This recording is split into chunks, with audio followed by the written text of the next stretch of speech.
Today is Monday, July 21st, 2025. This is Quick Start from CBN News. I'm Dan Andros. Mike Huckabee responds after a church burns in an apparent arson attack. We'll have that top story and more on today's podcast, where we bring you news from a Christian perspective. Don't forget to subscribe if you haven't done so already. You can leave us a rating as well. Email us right to our inbox, quickstartpodcast@cbn.org. We'd love to hear from you. We're so glad you're with us here each and every weekday, bright and early, getting through the news of the day. Joining me today, CBN's Billy Hallowell. And Billy, on the focus story, the pastor at the center of a teen's incredible miracle is reflecting on that. Yeah, this is, it's pretty crazy. It's John Smith's story that was the basis of Breakthrough. We'll be talking about the updates on that story today. Really, really interesting. All right, looking forward to that. Also on the main thing, the United States Department of Justice dropped charges against a Utah doctor who was accused of destroying COVID-19 vaccines. Madison's got the details on that coming up on the main thing. All right, make sure you subscribe to all of our CBN News podcasts. We've got a slew of them that are great. You can find the links in the description of this and each and every Quick Start podcast episode. Make sure you're checking all of those out. All right. We're going to head to the news now in 90 seconds. And U.S. Ambassador to Israel, Mike Huckabee, is sounding the alarm after visiting a Christian Palestinian village where residents say Israeli settlers have been escalating attacks, including arson at the historic Church of St. George. Huckabee calls the attacks acts of terror and crimes against the holy, saying places of worship must be protected as sacred no matter the religion, and warned there must be harsh consequences. He emphasized that he represents all Americans in Israel, Christian, Muslim, and Jewish, and pledged to hold perpetrators accountable. Huckabee also warned that Israel's delays in issuing visas for evangelical tourists could raise serious questions about whether Christians are still welcome. Tensions were further inflamed after Israel apologized for a tank strike that killed civilians inside Gaza's only Catholic church following a phone call from President Trump demanding answers. And Scottie Scheffler just destroyed the field at the British Open to win his fourth career major. But even as fans are starting to compare him to Tiger Woods, he says that's not the point, and it never has been. The win gives Scheffler 3 legs of the career Grand Slam at just 29 years old. And he talked earlier this week about how things are truly meaningful and what things are not truly meaningful. It was very powerful stuff. We'll talk about it here in just a second, but those are just some of today's top headlines. Check out more stories over at cbnnews.com. Now, obviously, I'm bringing up Scottie Scheffler, Billy, because of his faith. He has been outspoken about his Christian faith, and this is a huge win. It's one of the majors in golf, and he's just dominating the golf scene right now is Scottie Scheffler. And he, right before this tournament, he had a viral video about 5 minutes long where he was talking about his faith and talking about how he's motivated not by championships. He said he's called to do this to the best of his ability, but I know this game can't satisfy the deepest parts of me. And it's really good stuff. If you, I don't have the link to it handy, but if you look up Scottie Scheffler talking about meaning, and you'll find that clip, and it's really great stuff. And to see someone at the top of the top, and I happen to be going through Ecclesiastes with my family at this point right now, Billy. And so when you listen, I'm like, is Scottie reading Ecclesiastes as well? Because it sounds very similar. He was like, listen, these tournaments is amazing. You win them and you have this great rush and it's great to achieve things. He's like, but I'm telling you, that's gone after like that night. You're like, okay, what are we eating for dinner? And he's seeing literally what Solomon's writing about. It's great to see him expressing this on such a big stage. Yeah, I mean, look, this is what we want to see more and more of. But I think the point is you're never going to be satisfied no matter what field you're in, no matter what success you're having. You're never going to be satisfied with the temporal things, right? So, yeah, they'll satisfy you for a moment. But like you were just saying, you're going to move forward and you're going to want the next thing, the next victory, the next whatever. And so it's not a bad thing to win. It's not a bad thing to do well. That's awesome. But you got to keep everything in perspective. And it seems like this is something that he's able to do in his life. And when people like him share it, it inspires other people to think through, hey, where in my life do I need to sort of approach things from, an eternal perspective, not just this temporal, hey, I'm trying to have earthly victories perspective. Yeah, absolutely. And he seems to get that the more he wins, the bigger the platform he gets, and then he can share his faith and do that in front of more people. So when that's the purpose, then you can find great meaning in that. And he's obviously understanding that and expressing that. It's great to see it. All right, we're going to go to the focus story now. And the pastor at the center of a teen's incredible miracle is reflecting on it nearly 10 years later. So tell me about this one. Yeah, this is an interesting story. We had a chance to talk with Jason Noble, and he is the real life preacher who ministered to John Smith and his family. John Smith was the teenager at the center of the film Breakthrough. This was a movie that came out in 2019, and it was the story about this teen, John Smith, who fell through the ice in 2015. And you'll remember this news story. He fell through the ice. He was underwater for 15 minutes in frigid water and was clinically dead for over an hour, and somehow came back to life as his mother was praying over his dead body in the hospital, came back to life. It is a wild story. And so we talked with Jason Noble again. He was the family pastor at that time, and he's actually depicted in the film Breakthrough. Really, really interesting guy. And he was reflecting back on just what happened to John and the miracles he saw. And he said, I really say it's a modern day Lazarus story when you look back and you see. And he recapped the fact that John was 15 at the time when he fell through the ice and again was dead underwater for those 15 minutes. And it was just crazy. He talked about how John Smith's mother, Joyce, and people will remember this if they've seen the film. If not, what happened was he's in the hospital dead. His mom comes into the hospital room and she just turns to the Lord and starts praying out loud, Holy Spirit, bring my son back to life. And a really, really sort of animated prayer. And in that very moment, every machine came back on and John came back to life after being dead for over an hour.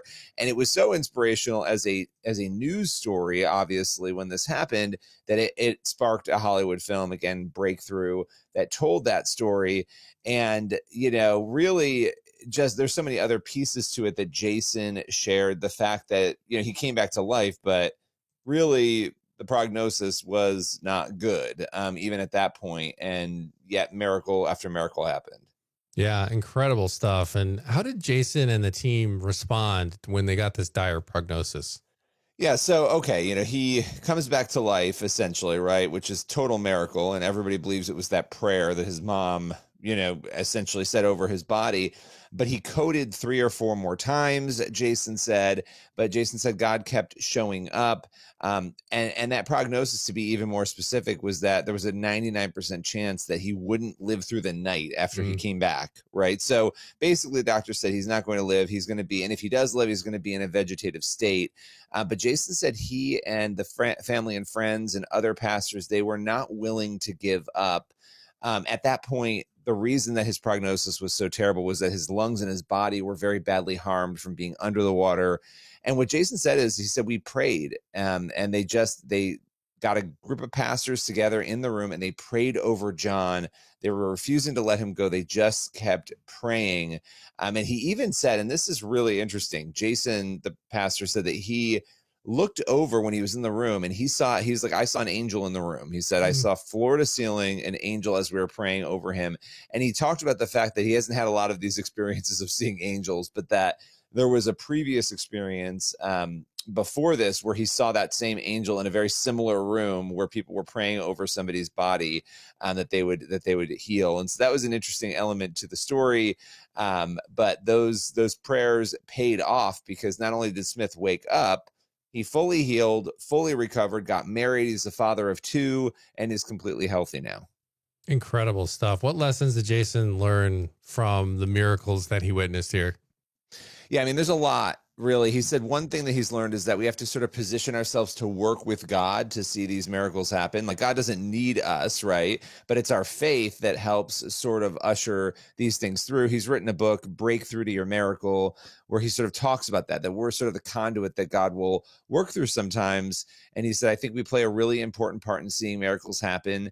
If you're walking in doubt and unbelief and fear and all those things, I think it can literally stop the miracle working power of God. in our lives. But he was careful to say, again, the outcome doesn't depend on humans, but that God partners with believers through their belief and their prayer. And, this is obviously a very interesting theological debate that unfolds, but this is what a lesson that he feels he has learned in watching miracles like this in his ministry unfold. Yeah, it is. It's one of those things where it's like you can see in scripture that it's something we need to have to do. How many times in scripture do you see faith being directly connected to the outcome of something, but at the same time, it's not dependent on the person. So, but you do see it there, right? You've been healed. Your faith has made you well. You see Abraham's faith. He trusted God. And so, all of that comes together, and, it's again, not dependent on the person. So it's this weird sort of balance to walk, but we do see when you have increased faith, it just somehow enhances things. And so, as humans, we're probably never going to fully understand how that all works. But ultimately, you have to make sure to give God the glory for this and realize that God is sovereign over all this. But it's impossible to deny in Scripture that there's a direct connection in so many of these instances to the faith that's commented on of the person. Yeah, and I think that's the lesson too, though. God's trying to teach all of us something, and we learn through that faith, right? God works through that, and so I think there's something to that. It doesn't mean if you don't get healed, you didn't have enough faith, right? Yes, yeah. So it's really a powerful story, and love getting to sort of check in on these past stories and see where people are today. All right, well, appreciate you bringing that one to the podcast today, Billy, very much. And we're going to go to the main thing now. And the U.S. Department of Justice dropped charges against a Utah doctor who was accused of destroying COVID-19 vaccines and administering saline to children instead of the shot. Katie Talento, an epidemiologist and health advisor in the first Trump White House, talks to Madison Seals about why this case is significant. That's today's main thing. Katie, this is a really important story that was either forgotten or not really discussed much at all back in 2023 when Dr. Moore was originally indicted by the Justice Department for destroying $28,000 worth of government-provided COVID-19 doses, which he pled not guilty to. Can you briefly talk about the situation and what was going on in Utah at the time that led Dr. Moore's covert actions? Yeah, so what happened is Utah had required vaccination for children to go to school. And so parents who were skeptical of the vaccine for their kids were in a panic and they were in trouble, really. And so they were looking everywhere. I mean, it's hard for us to even remember how scary a time that was. I was in a different state, but I was also scouring pediatricians trying to find, dissident pediatrics practices that wouldn't pressure you on these things. So, I think there were lots of parents that were looking for this, and he was basically meeting a need there to try to help give kids vaccine cards so that they could go to school. Yeah, at the time, and even going all the way back to 2020, it does feel like informed consent kind of just went out the window at some places. So, a lot of people were feeling that. And when Attorney General Pam Bondi made the announcement on X this month that the charges against Moore had been dropped, she said Dr. Moore gave his patients a choice when the federal government refused to do so. And she also said he did not deserve the years in prison he was facing, which was 35 years in prison for acting on parents' requests for their children. So even now that charges have been dropped, some people are still asking who has the authority to make informed decisions for children, the government or parents? What is your response to this question, Katie? Yeah, I mean, it's obviously not the government. I mean, and some states even have a constitutional framework around what are called the fundamental rights of parents to be in charge of the raising and educating of their children. This is, something that the parents' rights movement often cites is these types of constitutional amendments or provisions in state constitutions. But regardless of whether it's in your state constitution, it is God's law, right? There is a natural law that is a higher authority than any government. And that is that parents have the right to control the raising and the education of their children. This is why The Muslim parents in Montgomery County, near where I live outside of Washington, D.C., are winning their cases when they don't want their children exposed to, perverted sexual content in the public schools. This is why so many parents, whenever they challenge these things, are always required by state and federal law to have opt-outs from these things, because this country has long recognized this higher authority, this higher law, God's law, that places the family as the fundamentally sovereign unit of society. Yeah, absolutely. And the Attorney General isn't the only person in the administration who has spoken out about these charges being dropped on Dr. Moore. Secretary of Health and Human Services RFK Jr. also came out not only in support of charges being dropped, but he also said Dr. Moore deserves a medal for his courage and commitment to healing. Still, there seems to be many who are in opposition to Dr. Moore's actions, and surely some doctors who, if they were put in the same situation, would not have given parents a choice to not vaccinate their kids. So for those parents who are in places like that, Katie, what options do they have when the government does override parental rights? So, I think that every parent needs to look deep in their heart and ask themselves why they're placing their children at the mercy of a hostile, sometimes satanic institution, whether it's a public school, a medical system. There are other institutions that we put, sports leagues that we put our children into for whatever reasons that we tell ourselves. Usually it's, well, I'm not good at homeschooling, or we can't afford to homeschool, and we can't afford private school. And there are lots of reasons, very good reasons, that seem at the time.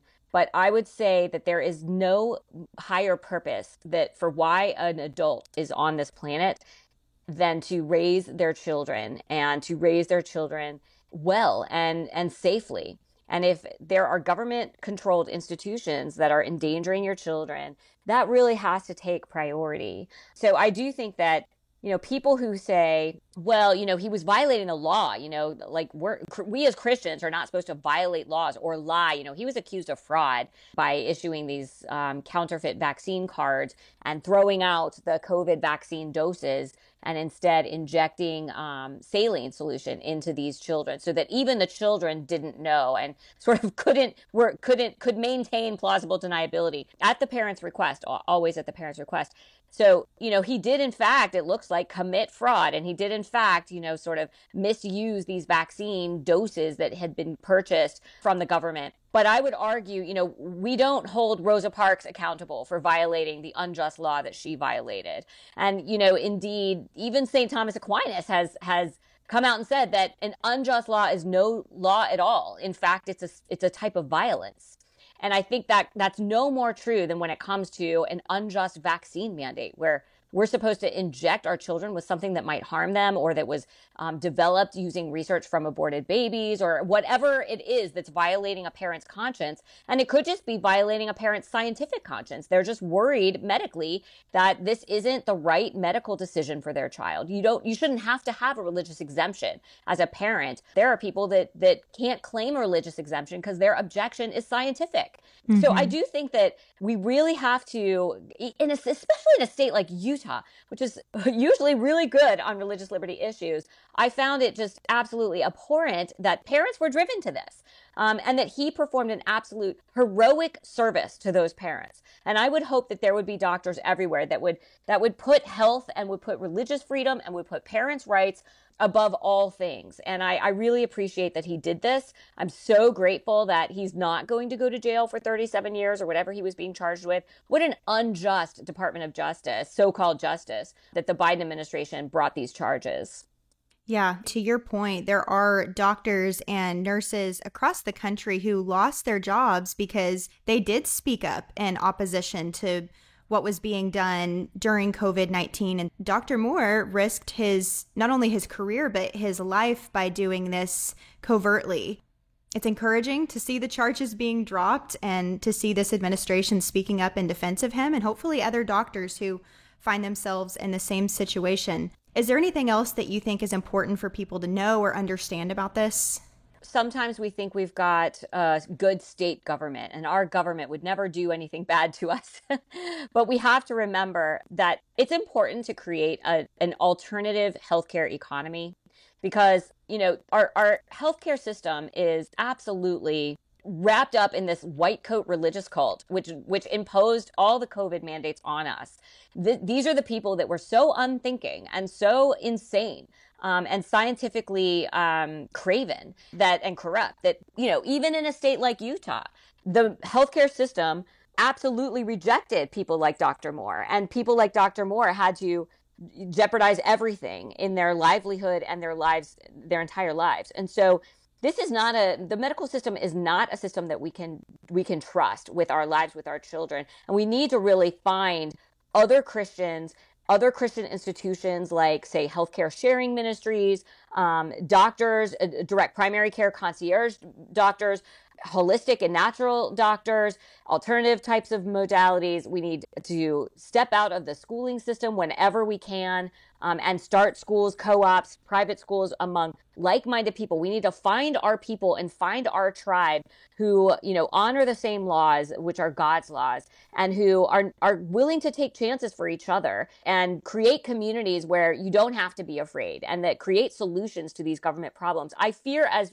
the biblical narrative, as sort of our covenantal history over the millennia marches on, that it's only going to get more hostile out there. Yes, we have a reprieve with our current government, hopefully, right? But, there are still all kinds of mandates on children in schools, whether it's other vaccines besides COVID, or whether it's, the sex ed that they're exposed to at increasingly younger ages, or pronoun tyranny, or they're playing in sports leagues where, there's trans children that are playing on their teams. We've got to create our own communities. And, healthcare sharing ministries are a great place to avoid being forced to subsidize abortion or transgender surgeries or mutilations. Concierge medicine is a great way to create a relationship with a sane doctor.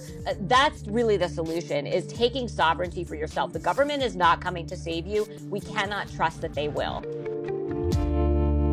All right, Madison, appreciate that conversation very much. That's going to leave us with time on the pod today for one last thing. Yeah, when we're thinking about miracles, and just what God can do, we look at Luke 18:27. Jesus replied, "What is impossible with man is possible with God." Just a simple, great reminder. Yeah, absolutely. And anything is possible with God. It doesn't mean you're always going to get the outcome you want, but we got to keep the faith and got to keep praying and got to keep trusting in God's ultimate sovereign plan and will.